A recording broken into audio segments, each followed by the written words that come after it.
اگلا پوائنٹ ہے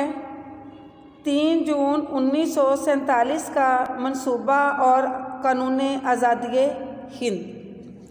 قائد اعظم نے عبوری حکومت میں تو مسلم لیگ کو شریک ہونے کی اجازت دے دی، لیکن قائد اعظم پورے پلان پر عمل چاہتے تھے۔ اس طرح آئین سازی کا عمل جاری نہ ہو سکا اور اقتدار کی منتقلی کے آخری مرحلے میں عمل درآمد کے لیے برطانوی حکومت نے لارڈ ویول کی جگہ لارڈ ماؤنٹ بیٹن کو مارچ 1947 میں وائسرائے ہند بنا کر بھیجا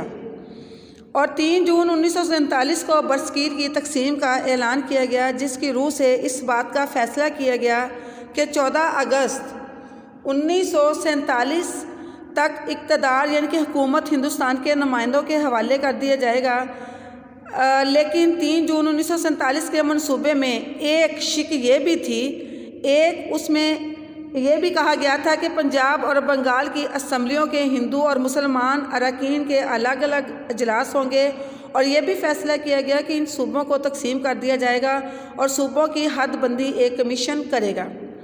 سندھ اسمبلی کثرت رائے سے صوبے کی مستقبل کا فیصلہ کرے گی اور صوبہ سرحد اور سلہٹ کے عوام